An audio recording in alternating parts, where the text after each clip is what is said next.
Hey, how's it going, everyone? GC Performance here, back with my video, and today we're doing a weekly roundup of interesting things that got released. Of course, one of the biggest talking points out there is the new release of the Pinarello Dogma FXC mountain bike. We're going to take a deep dive in that. Also talk about Mr. Tommy PIDCOCK out there dominating the sport of mountain bike or XC racing right now. Talk about his numbers. I also want to touch on a couple points of Remco out there destroying the Giro, but then suddenly had to withdraw with a positive COVID test after stage 9. Which I'll give my thoughts on that. Also, another interesting thing about this bike right here. It looks to be that these look like Princeton Carbon Works wheels. They even tagged them in this post as Princeton Carbon Works Wake wheels. But I reached out to the owner of the company, and I guess it is a new company coming out that we'll talk about in a second that only focuses on mountain bike stuff. So we'll see what happens there. CERVELO released a brand new mountain bike XC as well, and some new product launches for some specialized stuff. It can't be in this channel without specialized talk.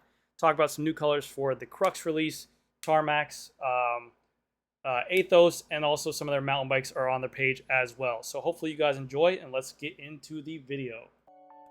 All right, so first and foremost, congratulations to Mr. Tommy PIDCOCK, Tom PIDCOCK, out there putting on a clinic for the mountain bike XC games. Came out and won the UCI Men's Short Track for XC on this brand new unveiled Pinarello Dogma F. If there's any way to market a bike, Pinarello hit the nail on the head with this right here.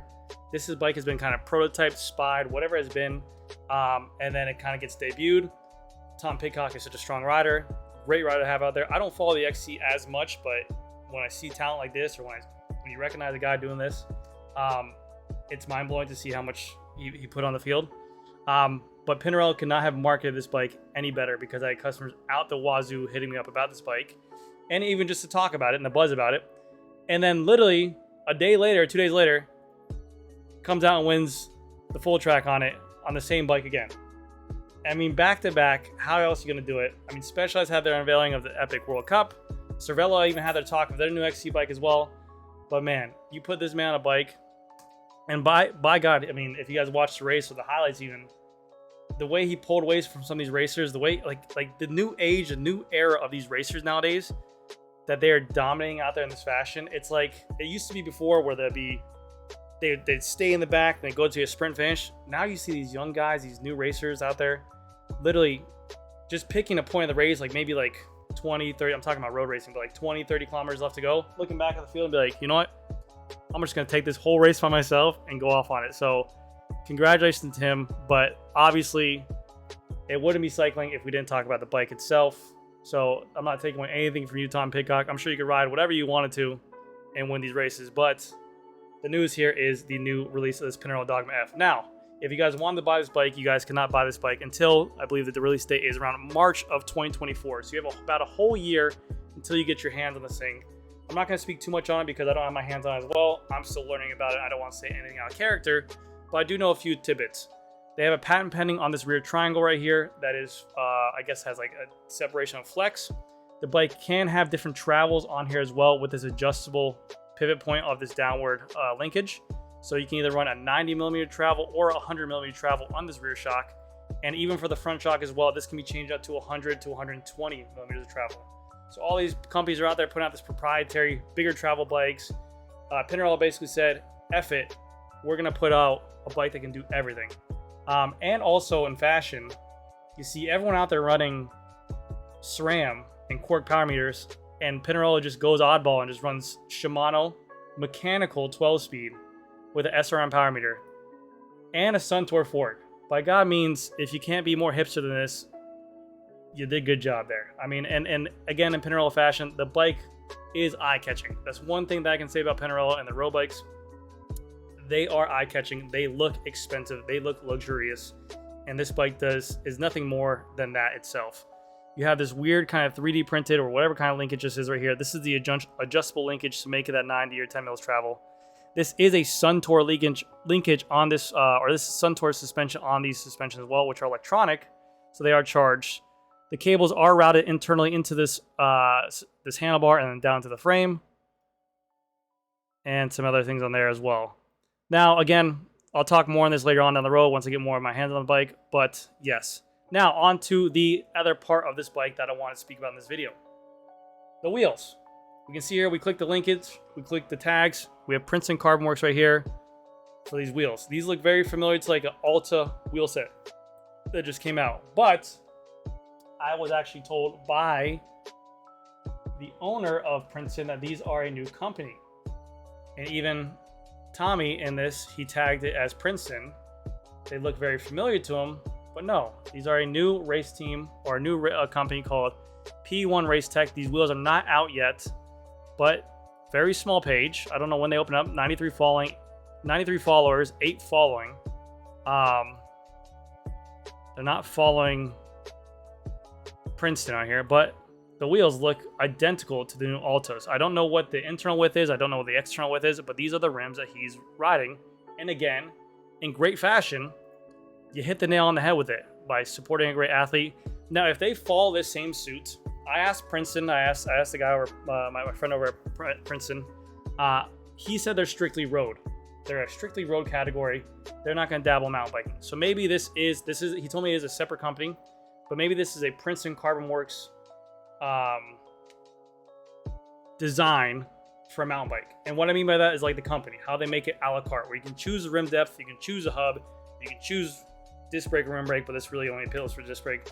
And if a company did that and they followed suit to what Princeton's doing, where you can choose a finish and everything like that, customers, 1, love options, 2, they like different decals and colors, and 3, they like different hub choices. So if a company can go after what Princeton did with their business model and do that for the mountain bike scene, it'll be very, very, very competitive, and I think they'll do a great market in there. So, yeah, P1 Race Tech, if you guys were wondering what wheels he's riding on here, as you guys can see, Wood debut, Tom Pidcock wins Nove Mesto, UCI mountain bike, Pinarello official, Ineos Grenadier, and those are the wheels that he is running on there. So, other news in that as well, these companies hit the nail on the head with marketing out there.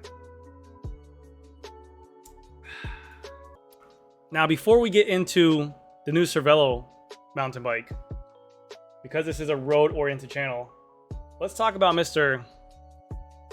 Remco.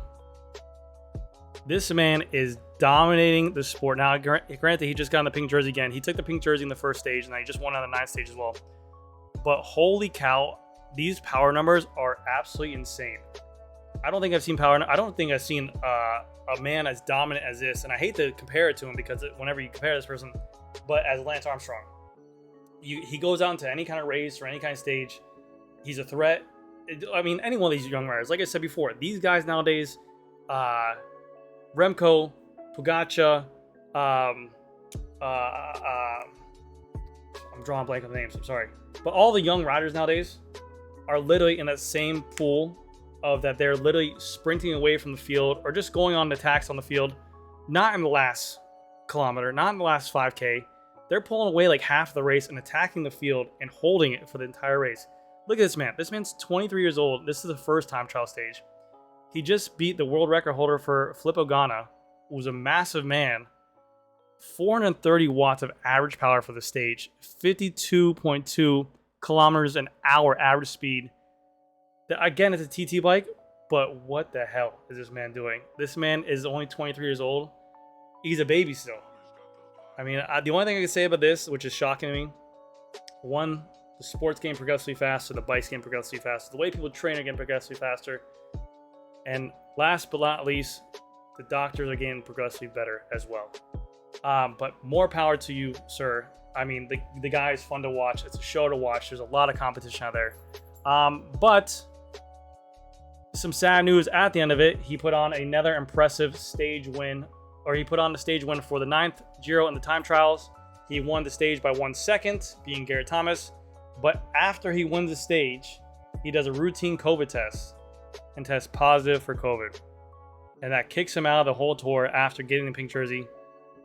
I mean, let's see what happens here. It stinks.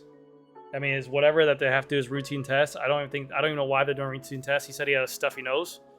But the man just won a stage and put out massive amounts of power. I mean, it sucks. It sucks that he has to go out like that.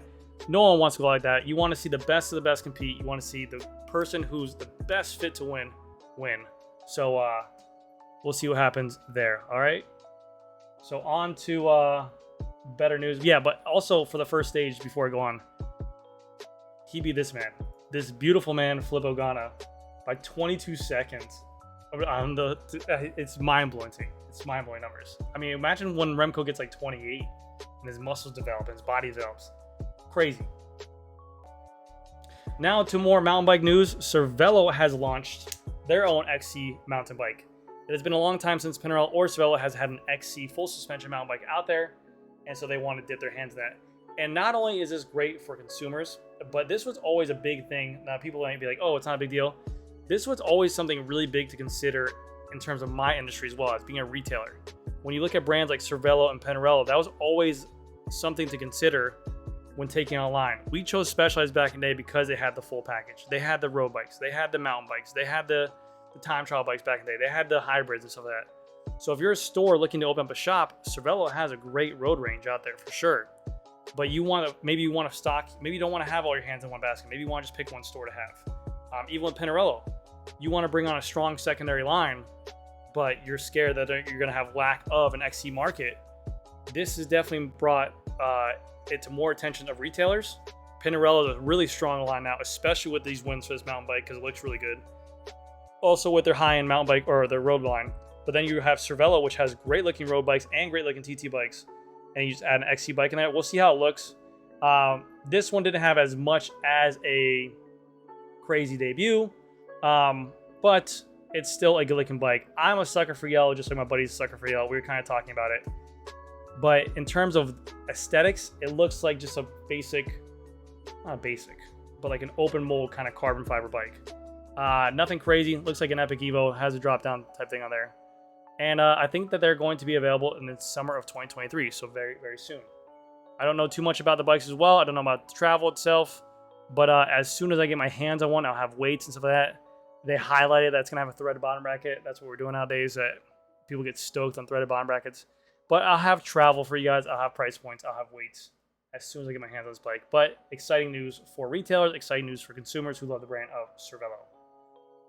And last but not least, let's touch base on some Specialized content here. It's been a while since I talked about anything Specialized. We haven't seen anything new in the store, but we are starting to see some new things pop up on websites. I've been scouring the websites recently, looking at every different region, and we're starting to see some. Starting with USA, we'll just go right here. USA has quietly released the launch of the TARMAC SL7 with just the 105 Di2 group set. Retails $5,500. It is comparable to the SRAM Rival version as well as a comp. There is nothing different between the Rival comp and this 105 Di2 version comp. They're both the same price point except for the group sets. The wheels are the same, handlebars are the same. You get new frame colors as well, kind of this gloss with the metallic silver. You get a Dove Dune white, and then also this kind of bluish pink color as well. A great option because one, this is almost identical in terms of ergonomic shapes for Ultegra and Durex Di2. I don't have weights on this bike, but again, I want to see more. So I started doing some digging, and unbeknownst to me, if I looked into, I also saw this on Total Rush's Instagram, but this is in Australia, and we have here a release of a Tarmac SL7 Expert, which looks to be a step up from last year's comp. SRAM Rival, 12 gears in the rear, 2 in the front. They include the power meter on here as well, but they throw in a pair of Revolve C38 wheels. This is in Australian dollars, so when translate over to US, I believe it's around $6,200. So give or take, you're looking about just adding the $1,000 or about $800 for a power meter upgrade and the wheels as well. So it's a nice little upgrade. You have it in this satin carbon white, which looks sexy, and this gloss morning mist. But nice. It's a nice little tidbit. You're getting a power meter, you're getting the S-Works tires, you're getting nicer wheels as well. The tires are a big upgrade too. So that's a nice upgrade. And then also, instead of Tarmacs, because I'm sure you guys are sick of seeing those as well, we have some Cruxes. These have been very under the radar, very hard to find. This is again the Australian website, but we're seeing Crux Pros released on here, Crux Comps, S-Works Crux Frames, which I believe this is going to be the color frame sets. I'm seeing people like Race Point on their Instagram. They have a picture of this. So again, this is all Australian. Doesn't seem to change anything for the pro level, except for just the color. So these are identical of what it was last year for components. Force, XPLR, carbon fiber. These are probably going to be Terra CL wheels. Nothing crazy change. But we will look at the absolutely beautiful SRX colors of these frame sets. Little sip of naughty water. These are the SRX Crux frame set. I like it. I like it a lot. People will call it an egg. I like the bronze. I like the chameleon green. I like the speckled white frame. That is a sexy color. I absolutely love it. Nothing changed on the specs wise of this frame. And guys, less is more in this bike. This bike really did underwhelmingly dominate the gravel scene. I will say that for this bike. This is one of our top seller bikes, especially for South Florida. Super lightweight, very strong of a bike. Felt comfortable like the Athos, handled amazingly. Don't need anything proprietary. The cables are external, so it's easy to work on. A threaded bottom bracket, everything you want in a bike, which is great. And I believe this is going to be the other SRX color that's new.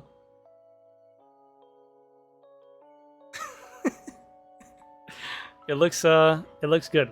I don't mind it. I like the SRX logo on this Crux better, this color. Ooh, that's hot. Damn, that's hot. And then this color is beautiful. I like those colors. But again, these are other countries, so they might be subjected to change. And then I found one more little kind of lookout. This is also Australia, but we have Athos, which we have the Athos Expert. Similar to the Tarmac Expert, which I just showed you. This is a new model with the same rival power meter, the C38 wheels, and also the same tire upgrades as well. This is going to be about $6,200. White always looks clean. But that is the information for today. Hopefully you guys enjoyed.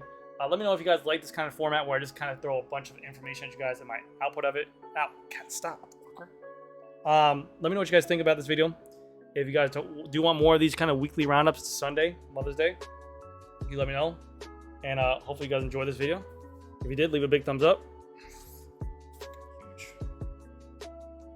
All right, guys, that's going to do it for this video. Have a great day. I'll see you guys next one.